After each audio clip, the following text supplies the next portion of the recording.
नमस्कार दोस्तों, मैं राहुल शर्मा आप सभी का हार्दिक अभिनंदन करता हूं टेक्स्ट बुक के प्लेटफॉर्म पर।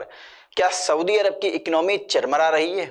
आप में से बहुत सारे इस शब्द को सुनते ही कहेंगे सर क्या बात कर रहे हैं। अगर सऊदी अरब के शेख का पहनावा देखें, वहां के लोगों का पहनावा देखें, वहां लोगों के द्वारा इस्तेमाल की जाने वाली गाड़ियां देखें, तो ऐसा तो बिल्कुल नहीं समझ में आ रहा है कि ऐसा भी हो सकता है। लेकिन दोस्तों, मैं आपसे यही कहूंगा, हर चमकने वाली चीज सोना नहीं होती है। जी हां, सऊदी अरब की आर्थिक स्थिति चरमरा रही है।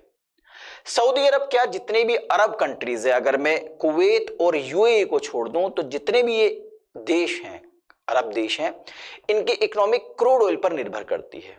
कच्चा तेल बेचते हैं और पैसा कमाते हैं। जब दुनिया को कच्चे तेल की डिमांड बहुत ज्यादा होती है तो उस समय प्रोडक्शन अपना बंद कर देते हैं और फिर भारी भरकम रेट में क्रूड ऑयल बेचते हैं। ये इनका एक सिस्टम चलता हुआ आ रहा है शुरू से ही। और आप जानते हैं, भारत इनका एक बहुत बड़ा खरीदार है। भारत को, जब भी भारत को कच्चे तेल की डिमांड ज्यादा रही तो इन्होंने, इन कंट्रीज ने अपना प्रोडक्शन बंद कर दिया और भारत को एक बड़े मूल्य पर, एक बड़े अमाउंट पर तेल बेचा। लेकिन कहते हैं भैया समय बड़ा बलवान है, कुछ ऐसी हो गया है। देखिए, जब भी कभी भूकंप आता है ना, अर्थक्वेक आता है, तो उससे मैं ये बात मानता हूं, आप भी ये बात मानते होंगे कि त्राहिमाम त्राहिमाम होता है, बहुत सारा नुकसान होता है। लेकिन कई बार भूकंप के द्वारा जमीन से कुछ ऐसे खनिज निकल जाते हैं जो फायदे का सौदा बन जाते हैं। बस कुछ ऐसे एक भूकंप आया रशिया यूक्रेन वॉर का। इस रशिया यूक्रेन वॉर ने भारत और रूस को बहुत ज्यादा नजदीक ला दिया और भारत ने दबा के कच्चा तेल खरीदा रूस से और सऊदी अरब से धीरे धीरे दूरी बना ली। अब सऊदी अरब का तेल बिक नहीं रहा है तो सऊदी अरब की इकोनॉमी धीरे धीरे डाउन आ रही है। मैं कुछ आपको आंकड़े दिखाना चाहूंगा और एक न्यूज भी दिखाना चाहूंगा जो इकोनॉमिक्स टाइम्स ने पब्लिश की है। इकोनॉमिक्स टाइम्स ने कहा कि भैया, भारत ने जो रशिया से तेल खरीदा है वो इतना तेल है जितना भारत सऊदी अरब, यूएई, इराक और यूएस से मिलकर खरीदता है। आपको आंकड़े बता देता हूं। देखिए, पिछले महीने मई के अंदर भारत ने रशिया से 1.96 मिलियन बैरल पर डे, यार ये मिलियन का मुझे सिस्टम समझ में नहीं आता, तो मैं सिंपल सीधा सीधा बता देता हूं को 19.6 lakh barrel per day Bharat ने रशिया से तेल खरीदा, और वो भी सस्ते दामों पर। अगर मैं बात करूं सऊदी अरब से कितना खरीदा, तो सऊदी अरब से खरीदा 5.5 lakh barrel per day, Iraq से 8 lakh barrel per day, UAE से 2 लाख बैरल पर डे और अमेरिका से 1.38 लाख बैरल पर डे। अगर मैं इन सबको कंबाइंड करूं तो ये लगभग 15 से 16 लाख बैरल पर डे बैठता है। कौन कौन देश मिलकर? आपका सऊदी अरब, इराक, यूएई और यूएसए। जबकि इकलौता रशिया से पिछले महीने भारत ने 19.6 लाख बैरल पर डे तेल खरीदा। तो देख रहे कहां पर रशिया से इकलौता तेल खरीद रहा है भारत, कितना अमाउंट, और इन सबसे मिलकर कितना अमाउंट खरीद रहा है। आपको एक न्यूज और दिखाता हूं, ये इंडियन एक्सप्रेस ने पब्लिश की है। इंडियन एक्सप्रेस ने कहा है कि भारत के अंदर जितने तेल की रिक्वायरमेंट है उसका 42% भारत रशिया से खरीद रहा है। तो ऐसे में आपको पता है भैया, भारत बहुत ज्यादा कच्चा तेल खरीदता है और ये वही देश है, खाड़ी देश है, सऊदी अरब, इराक, ठीक है, ये वही देश हैं जब भारत को तेल की रिक्वायरमेंट ज्यादा होती थी तो पट्टे अपना प्रोडक्शन बंद कर देते थे, मतलब कच्चा तेल निकालते ही नहीं थे। वो कहते थे भाई अभी हम प्रोडक्शन नहीं कर रहे हैं और अगर आपको तेल की जरूरत है तो हमारे पास जो भंडार है उसमें से हम आपको तेल दे देंगे, लेकिन उसकी कॉस्ट थोड़ी ज्यादा होगी। अब भारत क्या करता, मरता क्या ना करता, इतनी बड़ी जनसंख्या है, तेल की रिक्वायरमेंट थी, तो हम औने पौने दामों यानी महंगे दामों में इनसे तेल खरीदा करते थे। लेकिन मैंने कहा ना, समय बड़ा बलवान है, समय का पहिया घूम गया। अब हम रशिया से तेल खरीद रहे हैं तो सऊदी अरब, ईरान, यूएई से हमारी तेल की डिमांड हो गई कम। तो ऐसे में इनकी इकोनॉमी चरमरा रही है और खासकर सऊदी अरब की। मैं कुछ आंकड़ा दिखाता हूं आपको। बैलेंस ऑफ पेमेंट आप जानते होंगे, भुगतान संतुलन। बैलेंस ऑफ पेमेंट हर देश का जो सेंट्रल बैंक होता है वो मेंटेन करता है, मतलब कितना पैसा देश के अंदर आया है, कितना पैसा देश से गया है, इसका लेखा जोखा वहां के देश का सेंट्रल बैंक मेंटेन करता है। तो सऊदी अरब का बैलेंस ऑफ पेमेंट का मैं कुछ आंकड़ा दिखाता हूं आपको। तो बैलेंस ऑफ पेमेंट की अगर बात करें, भुगतान संतुलन की बात करें, उसमें भी करंट अकाउंट की बात करें। करंट अकाउंट मतलब, करंट अकाउंट के दो कंपोनेंट होते हैं, एक विजिबल और एक इनविजिबल, आप जानते ही होंगे। तो विजिबल में क्या होता है, जो ट्रेड हुई है मतलब गुड्स का जो ट्रेड हुआ है, तो क्रूड ऑयल गुड्स में आता है। तो देखिए जो बैलेंस ऑफ ट्रेड है, यानी कि जो सामान बेचा गया है सऊदी अरब के द्वारा, वो कोविड के समय निगेटिव में आ गया। यानी कि कोविड के समय में सऊदी अरब ने इंपोर्ट ज्यादा करा, एक्सपोर्ट कम करा। लेकिन आपको पता है नॉर्मली सऊदी अरब एक्सपोर्ट ज्यादा करता है, कच्चा तेल बहुत बेचता है, खूब पैसा कमाता है। तो कोविड के समय में तो हाँ इनका इंपोर्ट ज्यादा रहा, एक्सपोर्ट कम हुआ, क्योंकि दुनिया में सब कुछ लॉकडाउन हो गया था, किसी ने तेल खरीदा नहीं, भारत ने भी नहीं खरीदा, तो इनका क्या हुआ, करंट अकाउंट डेफिसिट में चला गया। ये बातें देखिए 2020-21 के आसपास की बात है। लेकिन उसके बाद जैसे ही लॉकडाउन खुला तो इन्होंने तेल बेचना शुरू किया।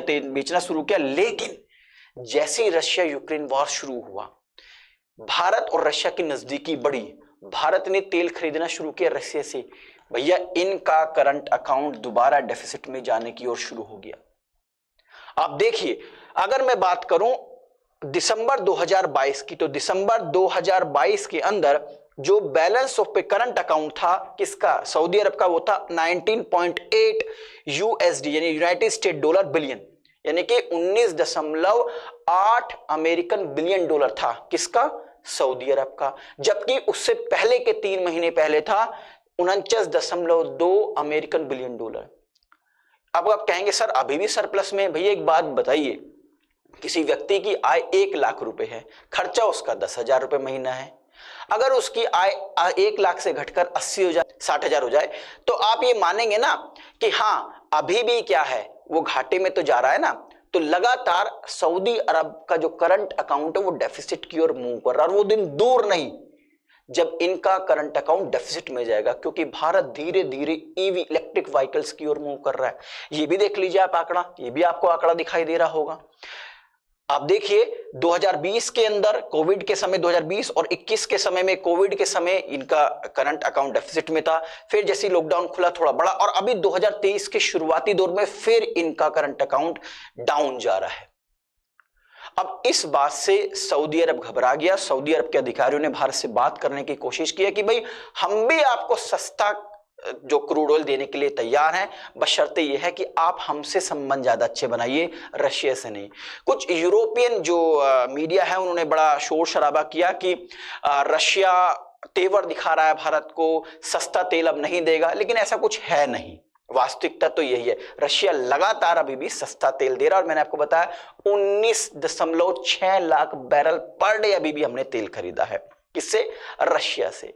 अब सऊदी अरब ने कहा कि भाई आप हमसे तेल खरीद लीजिए, हम भी आपको सस्ता तेल देंगे, और जो ओपेक प्लस की मीटिंग होगी उस मीटिंग में हम ये डिस्कशन करेंगे और आपको सस्ता तेल देंगे। सऊदी अरब भी लाइन पे आ गया है भैया, क्योंकि भारत ने डिमांड कम कर दी है सऊदी अरब, अरब देशों से।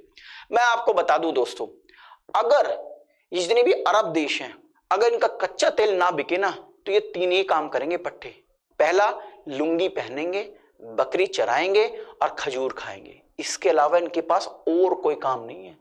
कुवैत और यूएई को छोड़ दिया जाएगा, क्योंकि उन्होंने अपनी इकोनॉमी शिफ्ट कर ली है दूसरी जगह पर, लेकिन बाकी देश तो नॉर्मली ज्यादातर निर्भर हैं क्रूड ऑयल पर। अब ये ओपेक प्लस क्या है, जिसके हवाले से सऊदी अरब ने कहा कि ओपेक प्लस की मीटिंग के बाद हम प्राइस को कम करेंगे, तो वो भी मैं आपको बता देता हूं।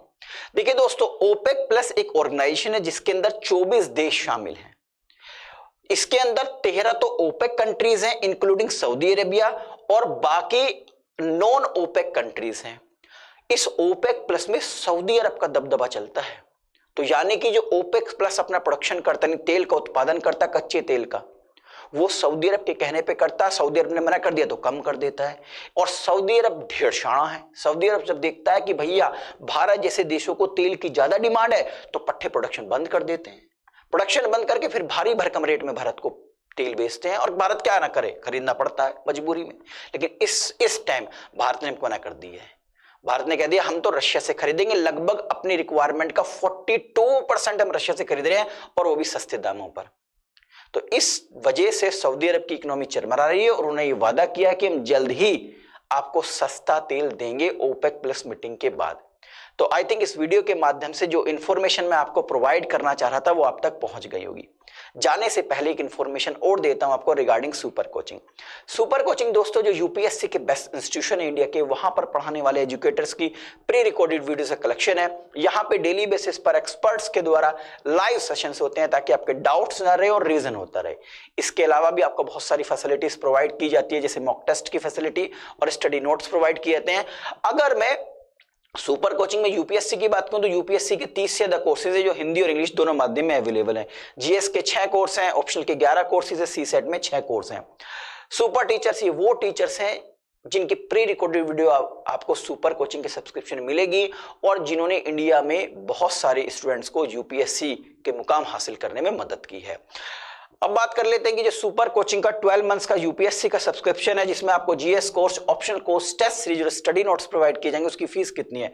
तो उसकी फीस है दोस्तों 39,999 रुपए। हाँ, अगर आप मेरा कूपन कोड आर शर्मा इस्तेमाल करते हैं तो आपको 10,000 का डिस्काउंट मिलेगा और आपकी फीस हो जाएगी 29,999 रुपए। अब इस फीस को अगर आप कंपेयर करते हैं किसी ऑफलाइन या ऑनलाइन कोचिंग से तो उसके रिस्पेक्ट में फीस बहुत ही कम है दोस्तों। अब आप सोच रहे होंगे भाई इस सुपर कोचिंग के सब्सक्रिप्शन को परचेज कैसे किया जाए, तो इस वीडियो के डिस्क्रिप्शन में जाइए, वहां पर एक लिंक है, सिंपल से स्टेप्स को फॉलो कीजिए, मेरे कूपन कोड का इस्तेमाल कीजिए, 10,000 का डिस्काउंट लीजिए और आप सुपर कोचिंग के सब्सक्रिप्शन को परचेज कर सकते हैं। आशा करता हूं ये वीडियो आपको पसंद आई होगी। पसंद आई है तो इसे ज्यादा से ज्यादा लोगों तक शेयर कीजिए, हमारे चैनल को सब्सक्राइब कीजिए और हाँ, बेल आइकन को प्रेस करना ना भूलें। बहुत बहुत शुक्रिया आपका। नमस्कार, जय हिंद।